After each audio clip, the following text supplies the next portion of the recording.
Welcome back to the rest of the story. I'm going to talk to you guys about the failing grain bin. I know you guys have probably seen it on the other channel, but you guys can listen to my version of it. Well, when referring to a failing grain bin, this is what I mean. It's basically the whole way around. This is our quick fix. We did a pretty good job. I mean, yeah, it's given a little bit, but the bin's empty, so we're not quite so worried about it. But you know, these were pretty tight when the bin was full. That would be sarcasm. But you can see right at the end of my arm there, all the way around. It even peeled the bottom of the sheets up. Well, it's more or less just a factor of age. I mean, from the best anybody can really tell us, it's just the grain bin's age is starting to show. This bin is going on, what, 40 years old? Something like that. We didn't fill it any fuller than what we normally do. As a matter of fact, it wasn't over the stirrator at all. I've heard of guys that completely bury the stirrator, and we really had no reason to think that this bin was going to have any issues with the corn we put in it. It was dry corn at that. It was, what, 16%? Well, I did have a video of it the night before that I was in the bin, and that has long since disappeared. As a matter of fact, once I was in the bin at, what, 7 o'clock the night before, and by 6 o'clock the next morning I had gotten a panic phone call from my dad saying that the bin was collapsing. And this was a product of that. I mean, that was a good way to get your heart pumping. We went from perfectly fine to heart was about to burst out of your chest in about a fraction of a second. So what we ended up doing, we did not empty this bin completely. But when we called our truck driver, we got a truck here within like 45 minutes of me pulling in the driveway. But in that time, we managed to set up the grain auger, went through, filled up all of both the grain carts, both of our gravity boxes, and then we even went through and we pulled the combine underneath it and pulled out a combine load of the hopper of the combine out of the bin, just to try to get some of the weight off of the lower end of this bin. Now, we ended up leaving right about half of it in it, and it's been like that all winter, no problems. But it's safe to say this bin is pretty well past its prime, and you can see that it's just a collapse, a bin failure. Everybody's asking me what we're going to do to replace this thing. Well, the current plan is, I just don't know what the whole schedule is for it, is that we're going to put in another one of these, and it's going to be going out right in line with this bin. It's going to be another 20,000 bushel bin. It's going to have the truck unloading auger on it, everything else. The only thing it's not going to have on it is the stirrator. Stirrators are a pain in the butt. But what we're going to end up doing is we're going to use this bin that has a stirrator in it. We're going to fill it full. We're going to dry a load of corn down, and we're going to transfer it over to the new storage bin. It seems how this is a drying bin. And the dogs are going to chase my sister out the driveway. Chloe! Come here, girl. Come on.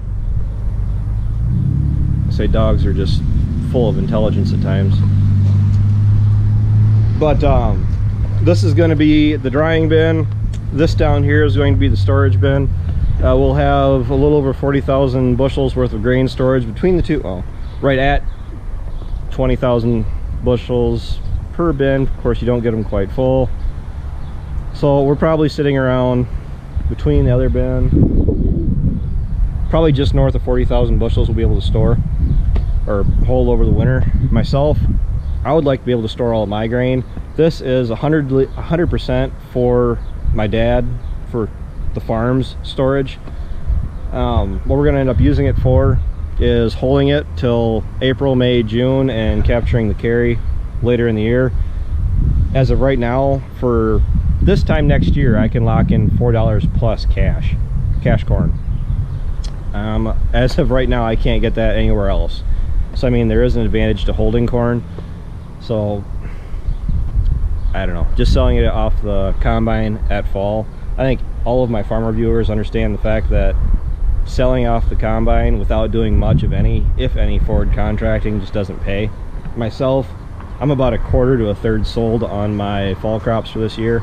I am extremely happy with how I'm standing right now, just for the simple fact that the lowest prices I have for fall of this year are better than the best prices I sold for in 2017.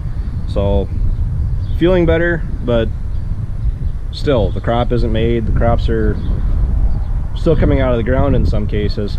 I did get a phone call from our agronomist saying that our corn stand is just awesome at the farm that he's currently at, but I don't know, we'll see. Now, anybody that is wondering about if we'll ever put a grain leg in, grain legs would be awesome. The goal is this building, this old corn crib. I know people don't like the fact that we talk about destroying and tearing down old buildings, but the point of tearing down old buildings, that was a bug. Got that on camera. The point of tearing down old buildings is so you can put in a new building, a better building, a building that you can use and actually turn a better profit more efficiently. So what the plan is, tear this down, put a grain leg in somewhere through here, and make this into a covered pit so we can pull in tractors, semis, whatever else.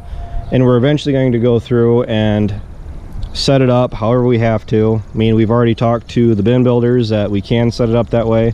Although granted, staying the way we are to unload these two bins really isn't going to hurt us.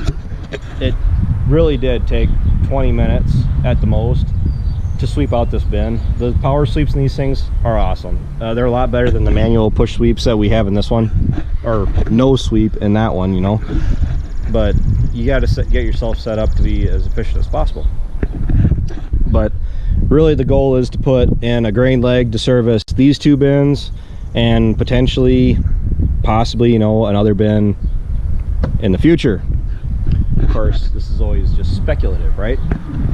But the corn crib isn't serving any purpose anymore. It's more like an eyesore, a catch-all, I should say. I mean, it's got stuff in there from, well, to be honest, I can tell you right now, the concrete in these sides through here probably hasn't seen sunlight in the last 30 years. Memory serves me right, I don't think even my dad saw this corn crib filled with corn, filled with ear corn. The one down at my place, my dad helped fill a few times for a few years, but eventually Grandpa did convert over to using shelled corn. That's originally what this bin was used for, was for shelled corn for the dairy cows. So yes, that is my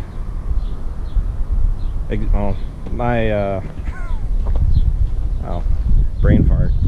But that is my story on, or my take on, the failing grain bin. It could have been worse. It could have actually collapsed. That would have been a disaster, right? But oh well. Until tomorrow, take care, take it easy, keep in touch.